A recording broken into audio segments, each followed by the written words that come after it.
Sanibonani guys, igama unqabile niphathele amanqamponqampo okuzokwenzeka ku-Uthando Nesithembu ngeviki elilandelayo.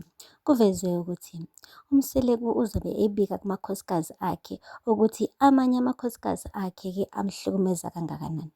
Uzoqale-ke aye kuyena-ke uMacele, afike-ke asho ukuthi kunonkosikazi wakhe omthethisa aze amkhombe ngeminwe.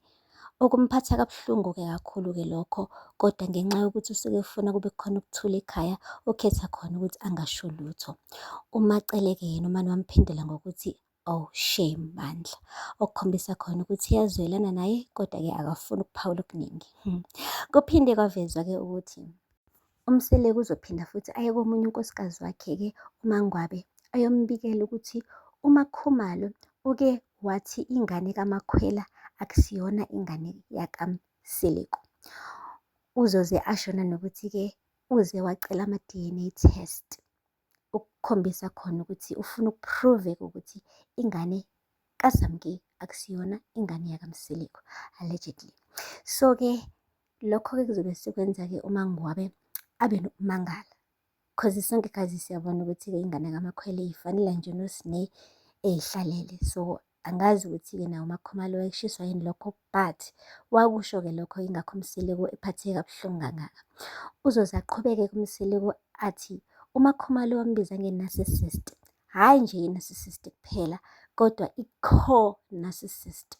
Okusho khona-ke ukuthi-ke guys, uzama ukugcizelela ukuthi kuma-narcissist uMseleku uyile narcissist yokuqina guys, yabo le enethambo, enomgogodla.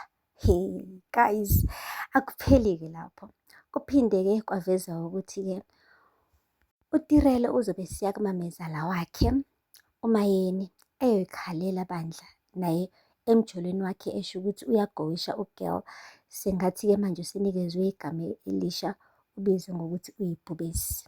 Hhayi-ke uMayeni umane nje wamnikeza i-advice eyodwa, wamtshela ukuthi emjolweni kuyanyiwa, mekuwukuthi uyaqhubeka nje nokubekezela kanje, uzothi eseno-40 years ebese nama-wrinkles nama-blemishes. Okusho khona-ke ukuthi uNtombo kuzomele-ke azame ukwenza imnyakazo, either uyaqhubeka nale relationship yakhe nompumelelo noma uyaphuma, ngoba mekuwukuthi ngampela uyabambelela, hhayi uyothi efika ku-40 uzobe impela eseshwabene u-girl esenama-blemishes. Guys, aphela lapho-ke amanqamponqampo othando nesithembu angeviki elilandelayo. Ningakhohlwa-ke nawe ukulandela amazwibela azoqala ngalo isonto elizayo ngoLwesithathu kanye nangoLwesine. Ningakhohlwa nokusubscribe, nilike, nikhomente. Until next time, bye. Sanibonani guys, igama unqabile niphathele amanqamponqampo okuzokwenzeka ku-Uthando Nesithembu ngeviki elilandelayo.